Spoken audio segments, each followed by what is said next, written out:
All right. Well, Ray, if you wouldn't mind just starting off and introducing yourself a little bit for us, tell us a little bit about your role, and then I'll introduce myself and we'll get started with some of our questions. Sure, no problem. I'm Ray Pinder. I'm the superintendent of Hernando County Schools. I've been in Hernando County as an employee. I went to school here also and started in sixth grade in Hernando County, graduated from Hernando High in Hernando County, and went to college, came back, started teaching. So I've been in the county for 33 years. This is my 33rd year. I've been a substitute, a teacher, assistant principal, principal, director of human resources. When I started the program with BloomBoard, I was director of human resources, and then assistant superintendent, and now superintendent. I've been superintendent. This is my second year. Oh, congratulations, Ray. I think that's back when you and I first met and you were talking about beginning the program. You had such an amazing vision for that. And so congratulations on your continued growth. And what an amazing opportunity. I don't think many of us as educators can say that we grew up in the community where we get to lead. And so what a phenomenal opportunity for that. A little context about me. Most of the time, we're just going to talk about Hernando this morning, but Christy Jackson, I'm the senior learning strategist here at BloomBoard. And I actually joined our work in a role similar to yours, Superintendent Pinder. I was a district level leader in a large district here in the Phoenix, Arizona area, where we implemented pathways with BloomBoard for about 4 years before I joined over here. And similarly to you, I was in my same district for a long time. I was a first year baby teacher there. I learned how to do all of the things. I was a K building leader and a district leader in a different capacities. And I know, like you learn a lot about what really makes a district successful and the amazing people that it really takes to educate all of our students and to be there for our communities in the way that we want to. When you have that opportunity to really dig deeply into your community. And so I know that that's where a lot of the thoughtfulness has come in your implementation in our program. So I would love to actually just jump there to start with. Take us back when you and I first met in 2023-24 school year. At that time, I think you had like 145 vacancies in your district. And so I know the reality, and I sort of a lot of people listening probably do, but talk to us a little bit, like what was that day-to-day reality like for students and staff? And what, made you realize that maybe that traditional approach that we'd been using in districts for a long time just wasn't working anymore? Yeah, it actually started before I was at the district office. When I was principal, I was at a school where filling vacancy at that particular school in our district, it was a middle school, it was a Title I school, all those things that make it difficult when people have choices. And as the pipeline was narrowing, I guess, I was kind of the first indicator, and I'm thinking, how am I going to fill these positions? I had positions that had been open. I had a math position that had been open for going on 2 years, and couldn't find anyone. So started thinking about it then. I had some pieces of it in place, like how could I work with what I had and trying to piece things together. Then I became, fast forward several years, I became director of human resources. Like you said, at that time, we were 140, 150 vacancies year over year, and it was growing. It was not leveling off or anything. And Going we in the were in wrong that. direction. Yeah, Yeah. it was definitely going in the wrong direction. And when I looked at in Florida, we have alt ed certification. So somebody that has a degree can become a certified teacher. They have to take the classes and everything, but the majority of our teachers coming in were alt ed certified. And when I looked at the retention rate of our alt ed certified teachers, it was around 25 to 30% over a 3 year period. Yeah. So everything that we were doing wasn't working. And so the one thing that, as I went to my superintendent at the time and kept going, and I said, I have this plan.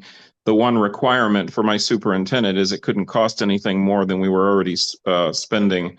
And that was a significant challenge for me with the Yes. cost of everything and getting people in place and everything. So I happened to one of those. I think Stephen Covey calls it serendipity, Mhm. where I opened an email, the hundreds of emails that you get a day when you're in a Right. position, and most of them I swipe right or left, whatever deletes them Whatever before I will even delete look them at them. fastest. Yes. And for some reason, I opened a BloomBoard email, and they talked about this program. I did what I never do, which is sign up for a seminar or a sales pitch, and it was the missing piece that I needed to complete the program. And we are. I'm assuming we'll get into more details about what the program is, but fast forward to today. I think I just got the vacancy report a couple days ago. We have 32 vacancies when I subtract out my associate teachers that I have filling vacancies, and those 32 or so vacancies, um, almost all of them are in areas where I can't right now put an associate teacher. So I've solved my elementary and even some middle school, and gone a long way to solve some ESE um, Yes. positions and filling them with this program. Uh, First of all, just congratulations. I think, obviously having an amazing program in place supports that, but that's just a huge testament to the thoughtfulness in the implementation that your district has done. That doesn't come from just any call, right? And so that's what I would love for you to be able to share with our leaders who are on the call today is, what allowed you to make that so successful. So let's kind of go back just for a minute. You mentioned, you had the call with us, but what kind of was that point where you realized that landing on paraprofessionals and those long-term subs as sort of that untapped talent in your district, how did that become sort of a choice for you? And did it take some convincing with other people once you were like, this is where we should lean in? How did you kind of have those initial conversations? Well, I think the first thing is, you know, you have to have a solid program. And over my career in education, I've seen so many things that we've tried to implement where you have a program, but you don't have the people or you don't have all the pieces. So I felt strongly that in order for me to start this and for it to be successful, because I'm doing something that is going to affect student lives and adult lives for years to come. I wanted to make sure that I had a good program in place. So I designed the program so that not only did I have the piece of the education piece, I was able to do it with the vacancy money from each vacancy. So the numbers worked. Um, the program worked, the education program worked, and the support that we built into it, in addition to those other things, to support those teachers and to help support those alt ed teachers that we weren't supporting. It was a package. So I Yeah. think having that package and going in with as confident as you can be when you're starting anything new that this program will work helped me to convince people that this might work. Yeah. It did take work when you go in and principals are after 6 months on the job, they start to become a little jaded. And so many programs have come in and we try them and they don't work when somebody from the district office comes in and says, hey, I got this great program I want you Yeah. to try out. They're a little We love that reluctant. as principals, right? Yeah, Yeah. yeah. We We're love like, okay, yeah, let me do that. So it kind of started off that way. I had to be confident, and I did have, obviously, I was a colleague of theirs just a few years before, so I had that relationship with them to that. say, hey, I think this will work. I had my reputation on the line, Yeah. that it would work, and I went in and I had to convince them at first.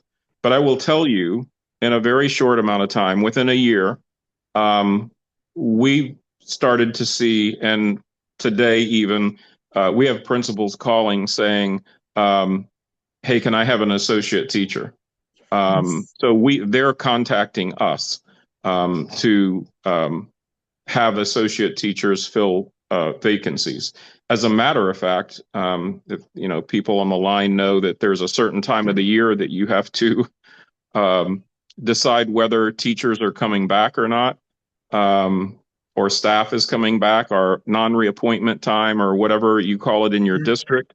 And I've had principals come to human resources and say, hey, I have this certified teacher that I'd really like to release because I want to keep my, I want to add an ATS or keep this ATS because they perform better. And obviously we can't do that under the Right. system that I'm using, but them saying that told me a lot about the value of the program. 100, huge testimony to that. And I think, that's one of the things as a district leader myself and someone who had been a teacher for decades, I think it was really important for me in our district to make sure we weren't just filling classrooms. But like you mentioned, we've been doing that for a while and it wasn't working, right? We were getting certified teachers that maybe didn't have amazing support in their teacher development. They weren't super successful and we were just struggling with this constant cycle. So I think the thoughtfulness that went behind this in your district obviously resonated with your principals and your other leaders. So, right, you've mentioned a lot about the associate teacher role and kind of how that is. Talk to us a little bit about what that program actually looks like. So for those of our leaders that have not implemented something like that, tell us what that role kind of looks like and how you've set that up. So I started with the title associate teacher substitute, because that's what we've qualified them is they are a substitute. In our district, we contract out our day-to-day substitutes. So this was a substitute job description that I developed within our district, and they were going to be our district employees. So we were carving these substitutes out to be special because they're our employees. That gives them advantage of starting our Florida retirement system at that time when they become an associate teacher and they're our employee and not a substitute.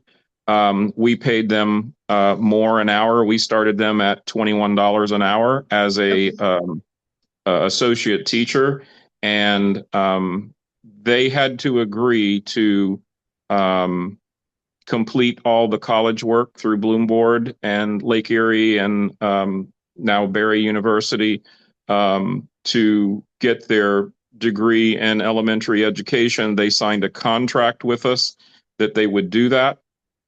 And that would be approximately a 2-year time period. And then the contract also said that they would have to work for us. At that point, they would become certified when they finished their requirements and became certified by the state. They would move to the teacher salary at that point and be a part of the teaching bargaining unit and teacher cohort. And they would have to work for us for 4 years after that, at least 4 years after that. We thought that there might be a little reluctancy from our teachers union, honestly. And there was a little, we had to explain some things, but what the teachers union actually saw and came to appreciate is I was building their bargaining unit. So they weren't complaining too much. And, how could they say that, we all have substitutes day to day, long-term subs, whatever you want to call them. And those are filling positions in our schools. We appreciate them. They're better than a day-to-day substitute. Yeah. And many of them wanted to be teachers, we found out too, but they weren't actively working towards being a teacher.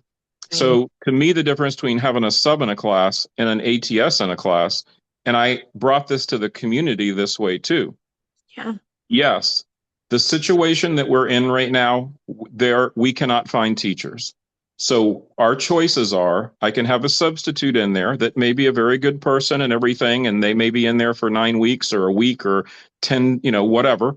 Or I can have an associate teacher in there, and they've committed to staying with us for a total of 6 years when they walk in the door, and they're working towards becoming a teacher. They want to become a teacher. And I want you to compare that to alt ed certified teacher, and we love them too. We'll take every avenue we can to fill Right. positions. But an alt ed certified teacher in Florida is someone that's gone to college and they have, let's say, a math degree, but they don't have they didn't go to a college of education. So in many aspects, they're falling back on education as a second or third or fifth choice in their career. Yeah. My associate teachers are falling into education. They look at it as an opportunity to grow, do something they've always dreamed of doing, didn't think they would ever have the opportunity or the money or the time to do, and they are leaning into education. And if you know anything about, I'm also a Seven Habits guy, and we're a Leader in Me district. You know anything about Stephen Covey and the paradigm you have about what you're doing, how you see your work? That is very important. And Yeah. seeing your work as a fallback, even if you enjoy it, is much different than leaning into your work. Yeah. That mindset, I think, makes all the difference. And, I worried about my teacher union as well. I had been a strong teacher, advocate and union leader when I was a teacher in the classroom myself. And I think one of the things we heard over and over, and I'm sure what was convincing of your teachers too, is knowing that you have some consistency of someone who wants to be there, right? They want your kiddos, they want to be in this profession, and they are truly having the opportunity to grow and develop their skills and to progress as they go through. Like you said, it's not just that they want a job, but they're committed to the profession of education and becoming, that fully educated and prepared teacher. And that makes having those gaps in your buildings as a veteran educator, we know the pull that has. And so having that consistent person there, I'm not surprised that, they really did step in and that you're seeing a difference between that. So, and it sounds like, that 4-year commitment was not really a barrier for folks because you are attracting the people who want to be in Hernando. They want to be a part of this community and they're going to be there. Did you get a lot of pushback from folks, or mostly people are just excited to be retained in that way? Pushback from the ATSs or from the community? Yeah, no, from the ATSs when they were involved, when you said, hey, you would have to stay with us for 4 years after the degree. Well, Did I you get guess the some best pushback? indicator is, did I have any pushback from that is, I don't know where everyone is from and what you're, but if you're on this call, you must have a vacancy problem. That's my thought. So, in Hernando, when we would post a position, depending on the time of year, we might have one or two people apply for it, or sometimes none, and it would stay open, like I said before, for Mhm. a length of time. So when I was developing this program with BloomBoard and we were designing things, BloomBoard helped me to design our website. And my idea with that is my website would be my PowerPoint. So when I went out to sell this to the community, to talk about getting people to apply for for these ATS positions, I would just go with my computer. I would go to our district website. I would go to the Human Resources ATS program, pull it up, and that would be my PowerPoint. And also, I could direct people there, and that's all the same information that I'm giving out. So Yeah. that was part of the plan. And I did not have to present that. I did not present the presentation. Not even one time did I use the presentation in a Wow. formal presentation. Yeah. We launched it. We talked about it a little bit. We put it out there to our own employees and the community. And very quickly, I had almost, it was over 100. It was between 125 and 150 people apply for these ATS positions. And when I was talking to BloomBoard early on, one of my quotes is that they asked me to gauge, is this a successful program or not? I think Jason and different people, what would it look like in a year, to be successful? And my answer is if I could get 5 ATS teachers, 5 the first year, that I would say that is a successful program. Fast forward, cohort 1 I believe it was either 15 or 18 Mhm. ATS teachers. That was the first semester. The second semester was around that same number. Um, we've graduated our first year. We had our first cohort that graduated of that group. So that whole cohort graduated, and now we're working into, I think, third cohort, if I'm correct, Yeah. of ATS teachers. So I think we're up around 60, and then plus the 15 or all the others that have graduated that have come through the program to fill our vacancies. And what we're finding is a vast majority of those teachers stay with us. Yeah. And part of the contract is if they don't stay with us, they have to pay us back. Right. There's no loss of an investment there, right? And that's huge. And let's talk a little bit about the investment because your district did, I'm not surprised, first of all, just with the quality of the way you set up your program and the way you've brought folks in. But you also did have a pretty big carrot for them, right? There that no cost to participants was a really significant commitment that you all made. So talk to us a little bit about how you structured that funding. You mentioned a little earlier, no cost to the district, but yet also no additional cost to the district, right? But also no cost to the participants to go through that program. So how did you sort of be able to make all of those numbers work, Ray? Yeah, so I just did the math. I did the $21 an hour times, 180. Those are the days that the students were there. So I used 180 days, $21 an hour, and, did the math there, saw what we set aside in our district, about 75,000 for each vacancy. So that's the amount that I had to work with. Yeah. That'll be different for every district, whatever your finance department sets aside for budgeting purposes. Um, so I had that amount to work within on average. So I just subtracted out the hourly. I added because part of this program is if they complete their ATS program, the ATS gets a $1,500 bonus when they complete. The mentors that have mentored that ATS teacher through, we pay them every year to be their mentor. They also get a $1,500 bonus Awesome.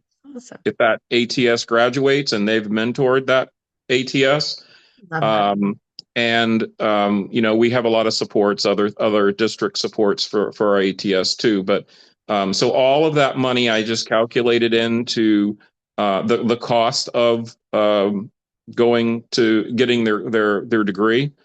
I put that all in, and I was under the amount that we allocate by a little bit, but it was still within that range, Cost and that neutral. allowed Yeah. me to move forward and finally check that box that the previous superintendent had, that I couldn't spend any more money than was already allocated.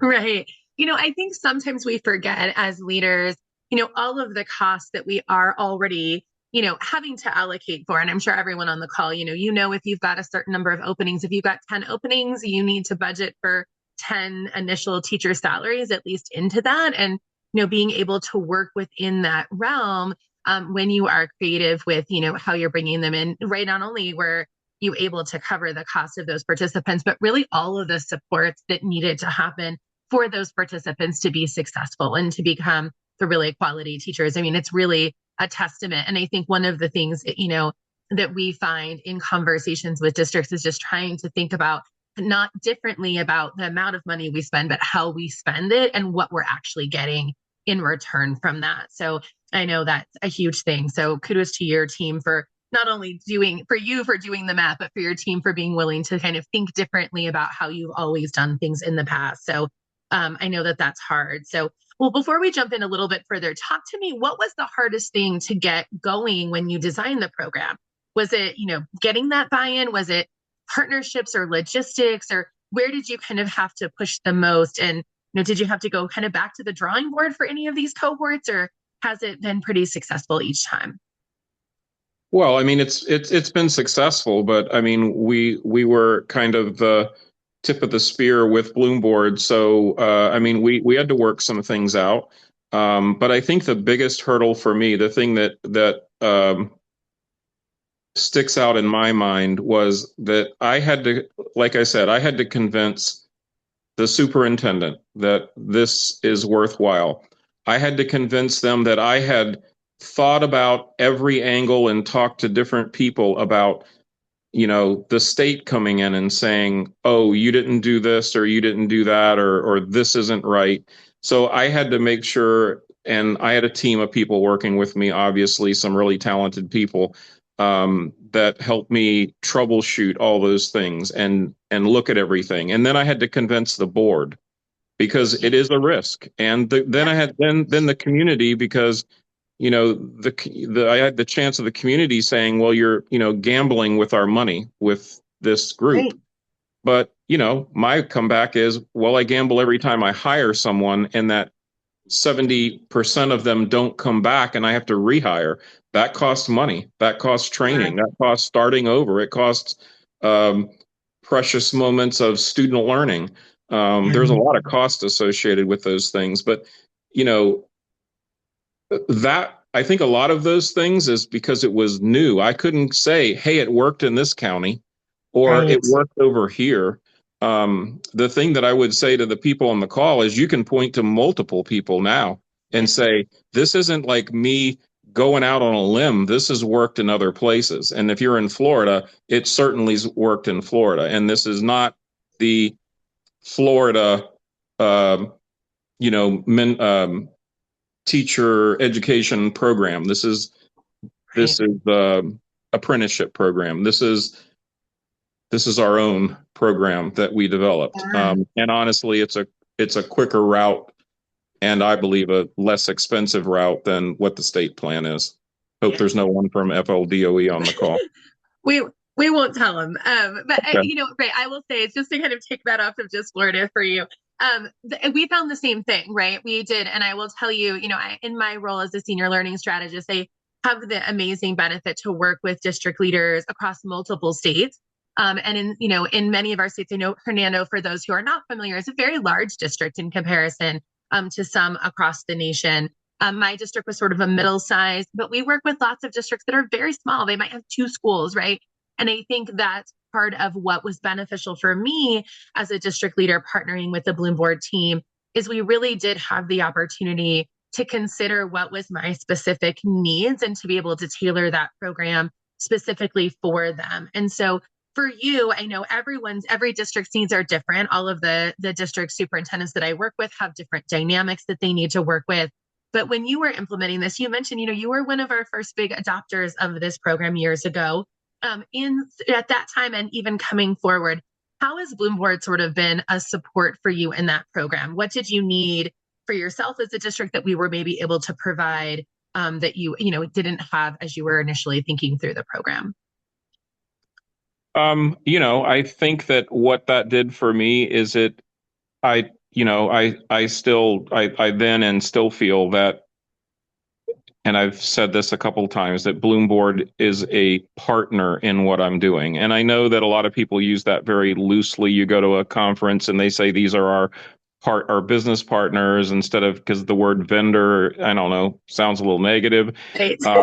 But partner is also overused a lot too, because that's just another word for vendor. But in this case, I really do feel like BloomBoard has been a true partner in this because my success and their success our goal was the same, is the same. And they're very passionate. I know Jason's not on the call, but if you ever hear Jason speak, he is passionate about what he's doing. And the good news is I was too. I am too. Um, 100%. so when you get those type of people together, it works really well. So they helped me, like I said, I already mentioned, like at the beginning, I was thinking, how do I do the presentation? BloomBoard says, oh, we have some people on our team. We can help you with the presentation. Tell us what you need. We'll send it back. And it's a back and forth. What do you think about this? And we work together to do that. And then, the whole, I had to trust that BloomBoard and their relationship with initially Lake Erie College was solid and that they had done their homework, and I trusted that, and that worked out. I mean, yeah, there were some things we had to work out and figure out along the way, especially with the first cohort.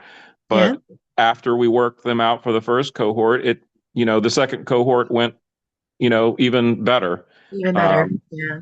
and the first cohort, realized, and we even joked when they graduated, we had them graduate with our adult ed students, um, unofficially, walk, so that they could Love. walk. And, they even joked that they were uh, kind of the tip of the spear and to some degree our experimental group. So, Yeah, but every absolutely. but every single one of them completed the program. So, And that is huge. I mean, if we just take a step back, I teach in graduate programs. It was listen into a lot of higher ed conversations, and I think anybody on this call that's connected to any of your local universities or even your alma mater yourself, you'll hear that that's a rarity, right? Not only in the education programs, but in programs across the board to have 100% of students who begin a program graduate. It's just something we're not hearing in colleges of ed anywhere else. And I think for me too, Ray, you're right. When we didn't partner with anyone in our district, we were very much did things in house. And for me, I think everyone, if you don't know, Ramus and Jason Ling is our founder and president and is very involved in conversations. The only reason he's not leading our conversation today is because he's stuck on a plane. But this is something we continue to advocate and partner for. And all of our organization is very committed to because we are educators. We are people who have that exact same goal that, if we can have success with that. And I think that makes a big difference. And you mentioned, I mean, talk about success. Not only do you have multiple cohorts, but you have 28 who have graduated, I think is what I have in my list here already. How has that been, Ray, looking at schools and seeing people who were paraprofessionals who are long-term subs, community members that are now actually teaching as certified teachers in the schools where they started their program? Like, how has that impact been? it's for me personally, when you start out as a teacher and you leave the classroom and you go into administration, you kind of take a step back from, why you got into this in the first place to have that connection with students. And then you become a principal and you're further away. And then if you go to the district office, you're further. And you're superintendent. Like today, I visited a school and, I got to be a little bit of a rock star because I walked into the kindergarten lunch. And of course, the guy in the suit and they want to know, is that the president or who is Yes. that? So, I get those connections. But um, I think for me, the personally for me is that these became my class of students because it was a program that I developed that I brought in. And so it gave me personally that feeling of these are my students again. And when I go back to think of what we talked about with partnerships and how that I felt that and feel that we and BloomBoard were a partner. I think if you asked our ATS teachers, they feel that partnership goes all the way down to them because they feel like they're not, it's not like, oh, go get a degree and come back and, talk to us when you graduate. It's, we're going to walk you through this program. And part of the program I put together or we put together was that they're not going to have to worry about certification. When that time comes in a year or a little over a year, we're going to start that process with them. We're going to have people that can go and say, okay, it's time to take this test. And we partnered with BloomBoard and our people, with that. And as we're doing all of that, they were saying, I've never really this has just been amazing. And if you go on and you see some of the stories and some of the videos that we've produced that BloomBoard has helped us produce talking about that, it is, the stories that they have are amazing as to why they're in education. As a matter of fact, that first cohort, I saw you put a picture up of that cohort. They were in the blue gowns. That Yeah. cohort and every cohort after, one of the people, Dawn Leo, that works in HR and helped me develop this program with Alexis Brown. She did my why book, and like a little yearbook or something that she put Yeah. together. And so each of the associate teachers that wanted to participate talked about the program and how it's affected them. And it was really a good closing moment, I guess, on one part of their life. and they talked about the opportunities that this is opening up for them. So, Oh, Ray, one of the things I always come back to is, talk about our why. For me, I always wanted to be a part of education because I believed, at least for myself, that education was the greatest gift we can ever be given, right? And I think one of the things that was so powerful about this program, and you just spoke right there to it, is that when we give that gift of education to the students in our schools, and in this case to the associate teacher substitutes that you have, it's not just a gift of, for them coming in as employees, but it's a gift to them, but really to their families and to your community as a whole, because that gift of educating them now not only fills a classroom, but fills a classroom with someone who really wants to be there. And then they get to give that gift to the students. And we know when we give a gift of education to students, it's not just to them, but it impacts their family and the community that we're in, our economic status of our community, our investment in that. And so this full circle gift of education is just such a beautiful thing. And I think, it's something I talk about all the time, that every time I hear you talk about that impact in Hernando, it makes me think of that beautiful gift of education and how investment in one way and being really smart about that as a district leader who is, conscious of those funds and how we invest them. We've limited funds from our communities to do that. Like the gift is something that just will continue to go on for decades. And their own children and the children in their classrooms are impacted by that. So I just had to say that, and kudos because it's just a perfect example. So, well, if we have other superintendents that are listening in, which I know we do from across the nation right now, what would you tell someone who is interested in, but, a little worried on taking this kind of, a larger, operational program that has some complexity in it? And so what would be sort of a realistic, way to start if you're smaller or differently resourced? What would you say if someone wanted to get going in this? I would, a couple things. First off, it doesn't have to be this program. The nice thing about it is there's a lot of different ways to do this. You can start small with people that your paraprofessionals or people within your school. We started that way, but even within the first cohort, we were already hiring people outside of our schools that because we had that waiting list and I would say, when is the last time you've posted a position and had 100 people apply for it? And the interview process and who you can pick out of that 100 is a lot different than if you have two to pick from and you're trying to fill a position. So I would say that to the superintendents or anyone that's listening that's a little reluctant or scared to try it is I guess I'll say it with a question. Is what you're doing now working? If what you're doing now isn't working and you're scared to move forward with something else, then that is kind of the definition of insanity to me, because you're not going to get anywhere.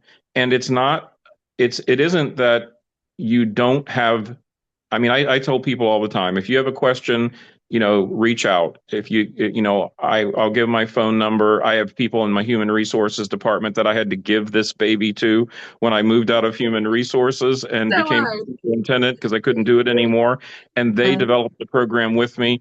Even my secretary that came in probably in cohort 2, she's learned so much about the program, she could probably answer every question that anyone would have about the program. She goes places and talks about it in her different groups that she's a part of.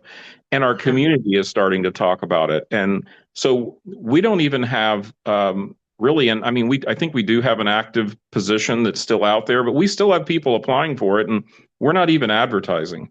So I guess I would say to people, try it, try to do something that you think that'll work for your district. It doesn't have to be this exact program, but maybe some version of this. Talk to BloomBoard and see what they can do, because they have a lot of different options for different people, and it may not be this program, but it might. And a lot of the work is already done. So. Yeah, I mean, I would absolutely say that. Seeing in the last decade or so of partnering with districts around, one of the things that we value so much from BloomBoard and that I appreciated as a district leader is really that thought partnership between that and the ability to engage and learn. I will tell you, similarly to what you shared, giving out your number or being willing to chat with people who are looking at this. We probably have districts who are similar to some version of every other district out there, and finding a way to kind of set that up that best meets your needs. If what you're doing right now is not working, there's always a way to kind of try one that will work within your framework of what you need. So well, before we go on to a little bit more here, is there anything you wish we know? We know that you were one of our first implementers in this program, but is there anything that you wish you would have sort of known either about the associate teacher substitute role or even just implementing or setting this up that you would give as a pointer to someone as they're doing it? What was the key thing? Was it communication with your community, principal buy-in, hiring the right people? What was, do you think, the one thing that, you kind of wish you had set up from the very beginning or got lucky to set up? Well, I think all those things are important that you mentioned, but I think very carefully selecting your group, your first group, because that first group is going to be the kind of canary in the coal mine of what's going Right. to happen in the future. So carefully selecting that group. It was easy for me because I was blown away by the stories that and why these people wanted to be educators. And I know that's a big part, the will to do it, because it's not for the money or the glory. Um, Nice. but I would carefully pick that first group. I don't know if it was luck or what, but I mean, every one of the people in our groups have graduated, from the program. So, um, that says a lot and builds a lot of trust with those stakeholders, whether that's your principals, your community, or whatever. And start small. You don't have to go crazy like I did and do 15 or 18 in the first cohort. Start with a couple. Start at Yeah. one school where you know that there's a good culture and culture of support if you can't provide some district resources, but the school really has some good resources. Start one or two there and you know grow it from that. So, I mean, our district has 23,000 students. I have over 3,000 employees. 1,700 of them are instructional employees. So, when I say that I had 15 or 18 in the first cohort, you can kind of scale that up or down, Yeah. depending on your district if, you want to do a Opens you up. comparison. Yeah, no, that makes so much sense. And I think, to your point, I think, those future, there isn't anything better. Just like when we walk into buildings, you can hear what the teacher says going on or the principal's going on. But we all know as district leaders, the very best way to find out what's really going on at school is to go sit next to a student at a table and just talk to them about what they're doing, right? And I think that that resonates with this program as well. And, it has also been my experience that once the first cohort goes through, talking to those participants, whatever their role is, and learning about what the program has been and the supports that they've had really does indicate sort of the future success that you have. And so I think if you have any hesitation, definitely that's one of the things to start small and be able to choose the right people who are really committed to your district and then scale from there and then let other people learn if that's really a good match for them. So I love that strategy so much. So okay, well, let's look ahead a little bit. I know we're getting close to time and I want to get all of the insights out of your amazing plan as we can. So now I think you mentioned you're down to what, maybe 30, 36 vacancies from that initial 145. So Jason asked you a question at the beginning of what success would look like for that first cohort. So now that you're a while down, you're in the superintendent role, what does success look like 2 or 3 years from now? And is there a point when you've essentially solved this pipeline problem, or what does that look like for you in the next few years? Well, I can actually say I've had to because this is the ATSs get a degree in elementary education.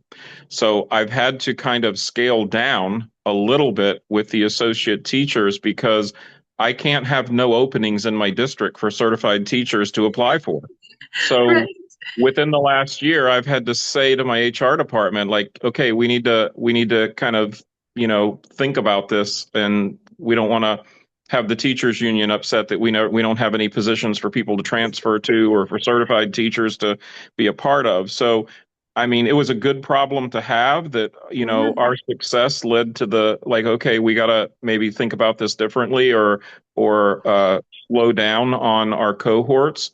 And that's a problem that I didn't think I would have, even a couple years ago. So Yeah. that's interesting. The other thing that I've talked to Jason a lot about, and I'll just put my plug in here too, is developing a program for secondary.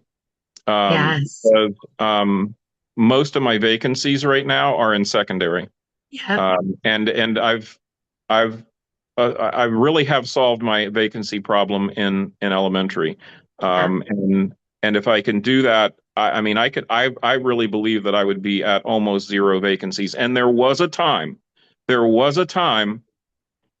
um, I think it was for a month, I had zero vacancies in my district. What? So it did happen for a short window.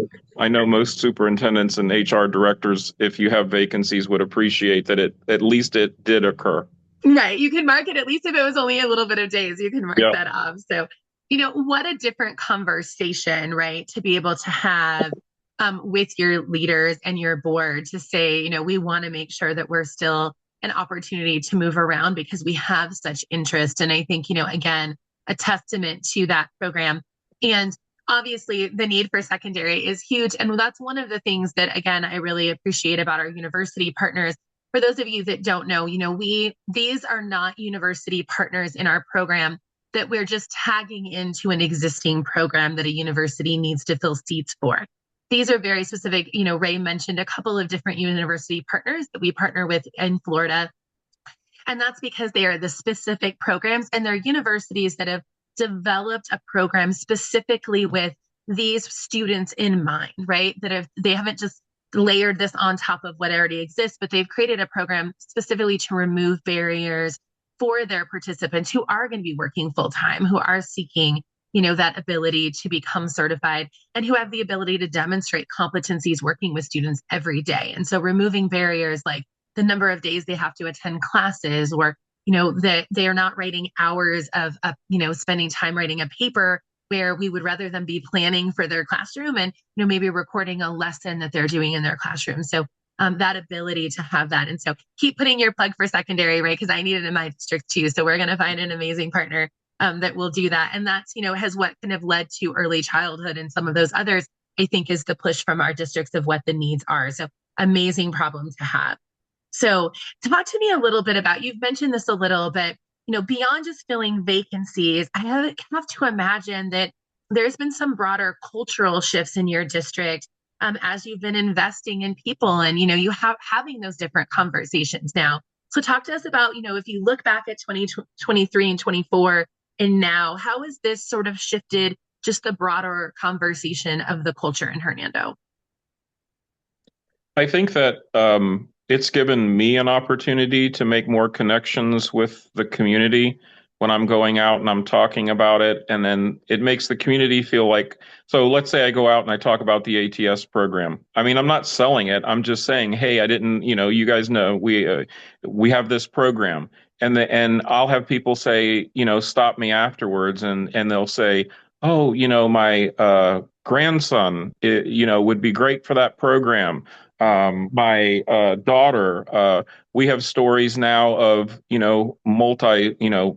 multi generational families in our district, which I know all districts do, that, the mom and the dad might teach there and they have kids and now we have grandma, mom and kid, Yeah. child, teaching in our districts. But it's different when they've done that on their own than we've helped them get there, Yeah. so we have a couple examples of that.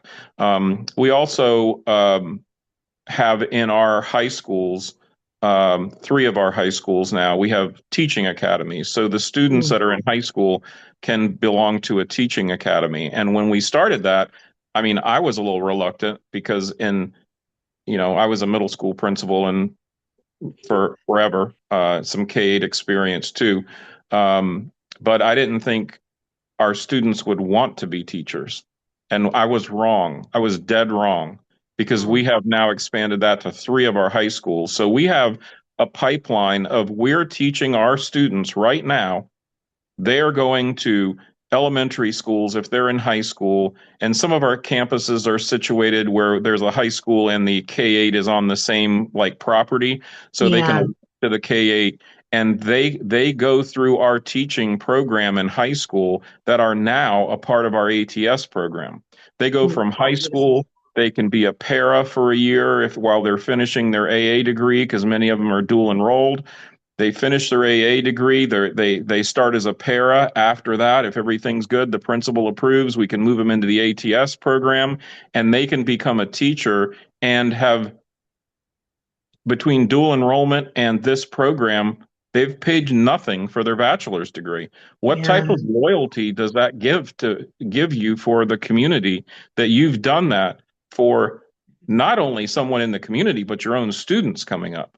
yeah. So, it's a lot of when you look at the bigger and you keep zooming out at the bigger picture, it is a great uh, community builder, culture builder at a school. To be a part of a child's education is one thing, and an adult's education is.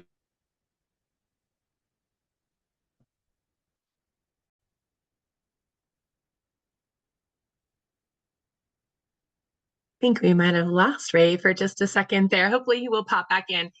What Oh, there he is. Hi Ray. We lost you for just a second there, but you were just where you popped out, you were talking about the difference between having someone come into your school and investing not only in the students but in the adult education and the impact that that has across your community as a whole. And I think, that's something I definitely saw as a district leader when we had these opportunities. We shared them broadly across our district. We talked about it with principals, not just because they would be, supporting it, but because we wanted them to know that we were investing back in our employees, right?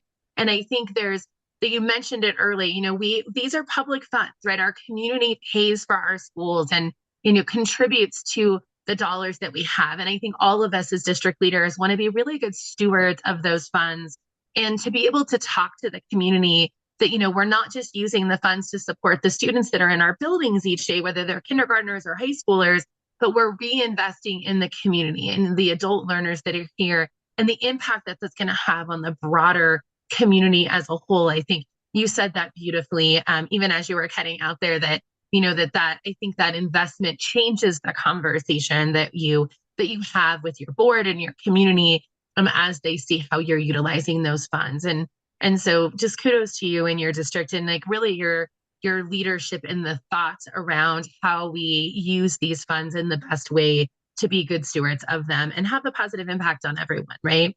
So, well, I know we're nearing time. I just wanted to open it up. Lucia, I'm not sure if anyone had any questions in the chat or if anyone wanted to come off mute and ask a question, where we do have Ray here for a few more moments. While people are deciding if they have a question, I did want to let everyone know that if you're interested in learning more, you can always email very easily, hello@bloomboard.com, and you'll connect with one of our BloomBoard leaders that will be able to reach out and give you some specific context in your state.